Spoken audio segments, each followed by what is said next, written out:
51.6MHz 아이유의 집콕 시그널. 안녕하세요, 아이유입니다. 처음으로 저희 게스트를 어떤 분을 모시는 게 좋을까, 유익할까 고민하다가 바로 콘서트 연출을 맡고 계신 귀여운 마스코트 같은 분이시죠. 조현우 감독님을 모시겠습니다. 오늘 토크쇼의 주제는 너랑 나로 준비해봤고요. 저 아이유와 감독님이 함께하는 너랑 나 해서 진솔한 이야기들을 한번 나눠보도록 하겠습니다. 공연을 처음 같이 한 게 2015년이었나요? 2017년도였죠? 공연을 저희가 세 번밖에 안 했어요? 아, 그럼요. 아, 저희 그렇게 오래 하지 않았군요. 이렇게 카메라 앞에서 인터뷰를 해보신 적이 있으신가요? 가끔 했었는데요. 지민 씨랑 이렇게 같이 하니까 너무 긴장이 돼서 땀이 지금 송글송글 맺혀 계세요. 방금 왕풍심한 2개 먹었어요. 진짜? 다 아는 사람들이잖아요. 네, 그죠. 팔레트 때 또 유독 감독님 아이디어가 또 많으셨잖아요. 제가 욕심이 되게 많았거든요. 실현해주세요 라고 제가 부탁드렸던 게 어마어마했죠. 어마어마했죠. 감독님한테도 저한테도 뜨거운 공연이었죠. 그러면 감독님이랑 저랑 처음 함께했던 팔레트 공연에서 관객분들한테 주고 싶었던 메시지라든지 보여주고 싶었던 건 뭐였나요? 저도 아예 제로부터 시작을 했어요. 그래서 이게 아티스트 분께서 어떤 색칠을 할까에 대한 고민을 되게 많이 했었고 정말 팔레트였어요. 빨강 섹션, 블랙 섹션 막 이렇게 다 색깔별로 저희가 정리를 했었잖아요. 그러니까 좀 다양함을 보여드리고 싶었다.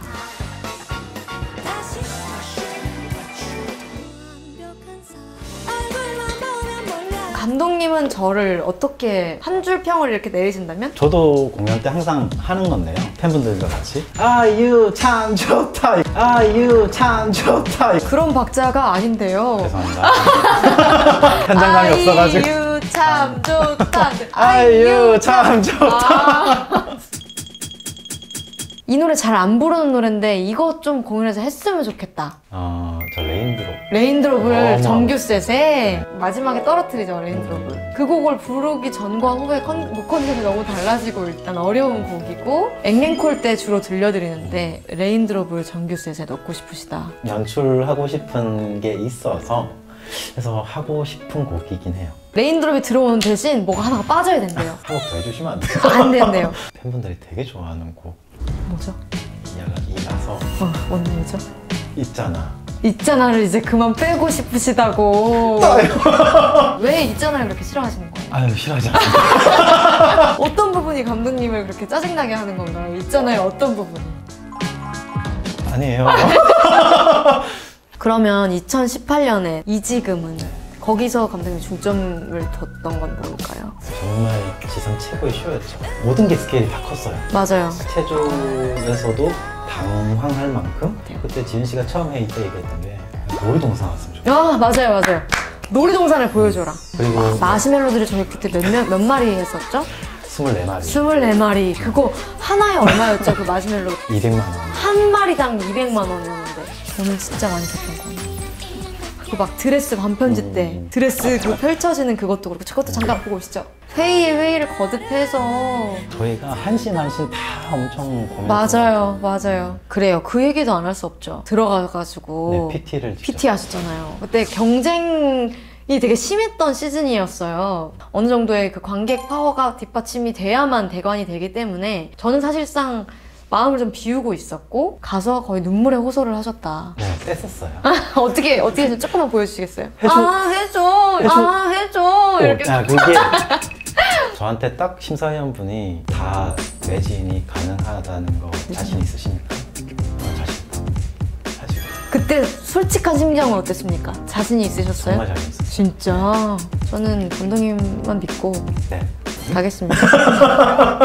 제가 가장 무서웠을 때는 언젠가요? 그러니까 솔직히 말씀하셔도 돼요. 공연하면서요? 아니, 네, 그냥 통틀어서. 그럼 매번 그랬던 거 같아요. 아이유TV에서 벼랑으로 네, 뭐가 맞아요. 실수가 있었잖아요. 네네네. 감독님께서 제 대기실 양손을 모으시고 이렇게 계신 그 모습을 기억을 하시기 때문에 지금 그렇게 땀을 줄줄 흘리시면 제가 이상해진다니까요. 잼잼 무대를 할 때 맞아요. 미리 준비한 그 영상이 있었죠. 제가 크게 클로즈업 화면으로 해서 입술부터 쫙 이제 딱 뒤로 사이즈가 빠지면서 사람 이렇게 나오는 그거였는데 그 영상이 끝나자마자 제가 리프트 업이 되면서 노래를 들어가는 그쵸. 근데 그게 리허설 때부터도 계속 좀 안 맞았었어요. 맞기 전까지 나는 이거 리허설을 진행 안 한다 막 이렇게 저희끼리도 문제가 좀 있었던 그 씬이었는데 공연에서 본 공연에서 이상한 타이밍에 리프트 업이 됐잖아요. 네, 맞아요. 나는 올라가면서 나는 그 밑에서 보고 있었지. 그 영상을 보면서 안 맞네. 엄청 당황했었어요. 그래서 일단 공연은 안전하게 진행이 돼야 되니까 일단 진행 다 끝내고 눈물이 자꾸 나는 거예요. 그러니까 정말 중요한 씬이었잖아요. 이 감독님의 이렇게 귀엽고 커다란 눈을 보고 화를 어떻게 냅니까? 저만 아마 그럴 수 있겠죠. 근데 그래서 결국에 화도 안 내고 네, 맞아요. 다음 날은 그게 완벽히 실행이 완벽했죠. 됐죠. 네. 감독님은 실수를 한 부분에 대해서 절대로 2번 실수를 하지 않으세요. 이번 가장 최근 공연이었던 체조에서 무려 360도를 하지 않았습니까? 그 사람 물 좀.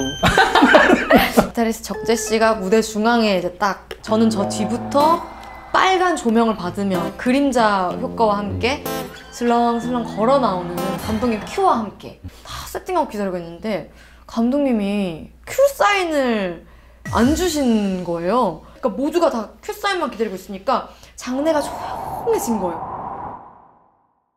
관객분들은 이것까지 연출의 일부인가. 제 인생이 다 한 것 같아요. 1분 반 정도 되지 않았나 싶어요. 도대체 무슨 일이야? 어떻게 해야 되지? 별의별 막 생각을 다 하고 있었는데 그때 이제 들리더라고요. 감독님의 그 외로운 외침이. 적재 씨 인이어를 하셨어야 되는데 다른 채널로 밴드 큐를 계속 하셨던 거예요. 근데 감독님 입장에서도 나는 밴드 큐를 줬는데 왜 이 사람들이 연주를 시작을 안 하나. 그러니까 이 목소리가 점점 커지면서 처음에 밴드 큐 막 이렇게 진짜 콘소리랑 가까워서 그게 들려서 대충 상황 파악이 됐지. 뭔가 이게 송신이 안 되고 있나 보다. 근데 적재 오빠한테 들어가야 되는 건데 적재 오빠한테만 안 들어간 거죠. 적재 오빠를 제외한 모두가 이 큐사인을 들었기 때문에 다른 사람들은 다 아니 왜 나한테 자꾸 밴드큐를 하라 그러지? 어째저째 시작이 되긴 됐잖아요. 네, 맞아요. 그 후로 그 투어가 끝날 때까지 언제 어디서든지 감독님이 등장을 하면 이걸 모두가 한번 보여주시죠. 그때의 절박함을 담아서 메소드로 밴드큐 진짜 이렇게 하셨어. 진짜 이렇게 웃기셨어. 네. 이제 그런 일 없을 겁니다. 진짜 없을까요? 네. 정말 열심히 하겠습니다. 그리고 제가 또 여기 없는 질문인데요. 아니 감독님이 여기 다 이렇게 적어 오셨어. 웃음 키키키 포인트까지 적어 오셨다니까요. 이럴 때는 또 대본에 없는 질문을 하는 게 매 콘서트에서 하이라이트가 되는 곡이 뭘까요? 한 곡만 딱 뽑자면? 저는 블루밍이었어요. 블루밍. 네. 올해 지금 계속 잔상으로 남아있는 장면인데 꽃가루가 터지고 지은 씨가 같이 관객분들의 떼창하고 걸어 나오잖아요. 네. 저는 그 모습을 보거든요. 뒤에 팬분들과 지은 씨가 웃으면서 걸어 나오는 모습이 머리에 잔상으로 남아있어요. 관객만 제 머릿속에 있단 말이죠. 관객분들은 다 저만 보시고 감독님은 그들을 관전하는 거의 유일한 분이 아닌가. 네. 감독님 시야의 그 공연과 네. 저의 시야의 공연이 진짜 다르겠다는 생각이 드네요. 꼭 만약에 준비하신 대답 중에서 꼭 질문을 이 대답은 꼭 하고 싶다. 러브포엠 준비하면서 감독님은 어떤 고민을 하셨는지. 네, 어떤 고민을 하셨나요? 가장 주된 고민. 주된 고민이 360도였죠. 그쵸. 360도는 관객석도 무대화가 되는 구조다 보니까 되게 고민이 많았어요. 그리고 국내에서 많이 시도를 안 했던. 제일 많이 받았어요. 뭘 달렸죠? 위에 상부에. 아, 조명 같은 거. 네, 무게가. 아, 무게가. 그러니까 360도는 채워도 채워지지가 않아요. 사각지대가 없기 때문에 시선이 닿지 않는 곳이 없기 때문에 그렇다고 그걸 다 채우는 순간 채워지는 거랑 산만해지는 거랑 또 한 끗 차이기 때문에 그러니까 거기에서 정말 딱 중심을 잡아주셨던 기억이 나는데 그러면 네. 이번 공연, 그 러브포엠 공연에서 감독님이 가장 이거 끝났다, 현우야 잘했다 이렇게 하셨던 그 무대 하나만 뽑자면 별을 찾는 아이. 그때 연습실에서 한번 뺄까 막 맞아요. 했을 때 전 절대 안 된다고. 맞아요. 네. 발라드가 또 워낙 유난히 많은 공연이었잖아요. 그래서 또 공연의 그런 좀 흐름을 위해서도 발라드 파트가 너무 좀 뚱뚱해지는 것 같다 해서 좀 한 곡 빼면 어떨까라고 의견을 드렸을 때 아니라고 생각한다고 딱 말씀을 하셔서 믿고 갔죠. 네. 공연 때 보시면 알 수 있어서 저도 놀랐어요. 그때 딱 그 별이 막 이렇게 떠다니는 그 장치를 보고 이래서 조연아 감독님이 별 찾아 했구나. 별 찾고 싶었어요. 진짜로. 이 말씀드린 이 모든 무대는 저희가 또 블루레이를 제작하고 있거든요. 저희 회사에서. 기대하셔도 좋습니다. 다 담겨있는, 나도 그걸로 처음 보는 기대되시죠? 네네, 엄청 기다려져요. 저희가 또 새 공연을 어쨌든 매년 하고 있잖아요. 아직 못 해본 엄청난 무대 살짝 힌트를 주실 수 있나요? 제가 하고 싶은 게 하나가 있는데요. 생방송이 아니라서. 축제를 만들고 싶어요. 근데 유인하는 분들이 꼭 필요해요. 오, 뭐지? 제가 3년간 해보면서 저는 유엔아 분들한테 되게 많이 배웠거든요. 관객이 공연 문화를 만들어 간다고 생각을 해요. 만약에 공연을 하게 된다면 퍼레이드 같은 축제를 좀 하고 싶어요. 그러면 구체적으로 어떤... 진 씨한테 처음 얘기하는 건데 네네네. 시간의 바깥 새 음악이라는 음악을 제가 지금 계속 듣고 있거든요. 네, 한 소절 그러면. 지은 씨가 기다려라는 말이 우리가 만나는 시간을 얘기하는 것 같아요. 그래서 저희가 비브리지 때 다 같이 춤추잖아요. 네. 다 같이 힘든 시간이 끝나고 빨리 다 같이 만나서 춤췄으면 좋겠거든요. 저희 공연 때 오프닝이었으면 좋겠어요. 진짜? 시간의 바깥이 라이브 되게 어려운 거 아시죠? 그럼요. 춤추는 그 시간을 모두가 기다린다고 하잖아요. 네네, 저도 맞아요. 노래가 진짜 쉴 틈이 없고 너무 힘들기 때문에 빨리 그 기브리지 나와가지고 댄서들이 빨리 춤추는 시간이 왔으면 좋겠다. 나 춤추게 저도 그런 마음인데 네네. 그 아이디어는 근데 좋은 것 같은데요? 오프닝이 아니어도 될 것 같아요. 갑자기요? 저희 관객들만의 특징적인 부분이 있다면 뭘까요?